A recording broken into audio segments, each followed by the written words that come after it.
This is a Bentley GT and this is OBDEleven. OBDEleven is a car diagnostic tool. Gonna give it a go.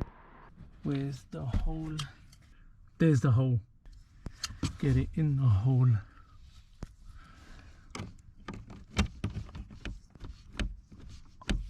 First time. So that's the one. Select. And now let it read. Okay, read and control units. 37. A few moments later. After 27,000 years, it's finished doing the scan. It shows the battery voltage, which is okay. There's no other faults going on, thankfully. But what I wanted to check was in OBDEleven, so you've got all the usual diagnostic stuff, and thankfully it did a full scan and there's no issues. But what I'm going to do is go into apps, because apparently okay, so here's the thing. So you have other options on here. So OBDEleven, the thing that sets it apart from other normal scanners is that you can unlock certain features that the car may have that were probably not turned on. So an example could be that when you lock the car, the mirrors fold in automatically, and when you unlock the car, the mirrors fold out. Now on this car it does it anyway, but the thing about OBDEleven, you can use it on other cars as well. So I got it because it says it's compatible with Bentley. I don't want to do the oil service reset here, but I was checking if there's other options and other features that I can unlock. On here, the only option they've got is an oil service reset.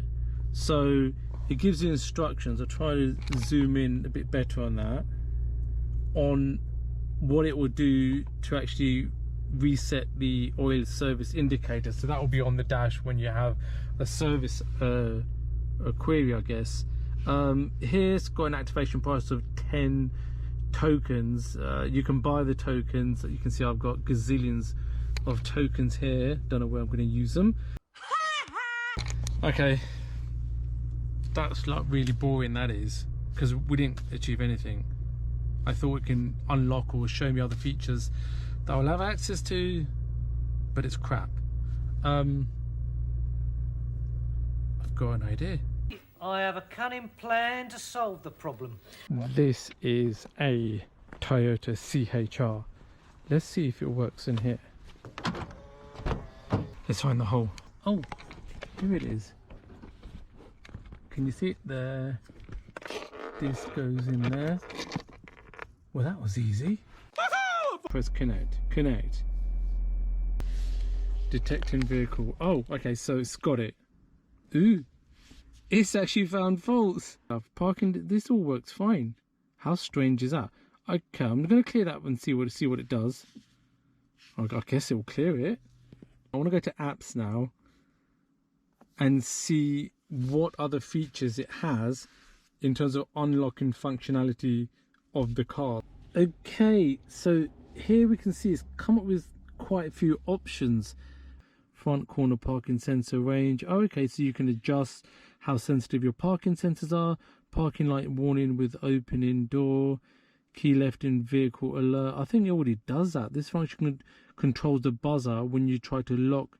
Yeah, it already does that. It already makes a noise when you leave the key in there. Blind spot mirror indicator brightness. Ooh, can you make it brighter? Comfort turn signals. This could be interesting. Comfort turn signals. This function adjusts the number of times the comfort flash. So when you just do it. So here you got options. 3 times look to be the default. 3 is the default. So I'm going to change that from 3 to 5. The reason I say that is because I use that a lot. And I just always feel 3 is not enough. People won't see me, especially when you're on the motorway. I'm going to increase that to 5. Just another couple of clicks. Let's see how it works. Okay. Okay, so according to that, it's done. Let's see. Let's check in here first. It should say 5, and it does. Let me try this again.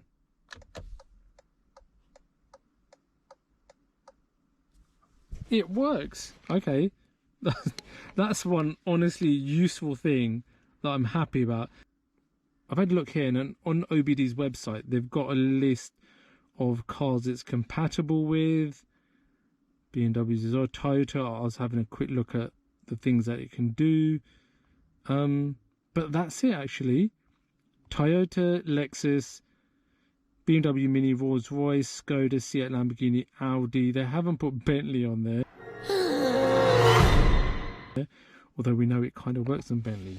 Here's the thing, would you want to buy this?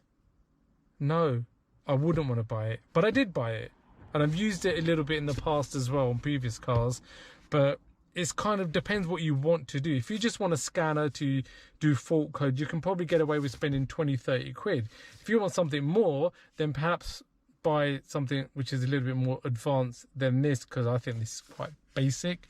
And if you're after unlocking functions and features, well, it seems to work really well on a lot of Volkswagen cars like Golfs and Polos to unlock a lot of the features, especially if you have the base version.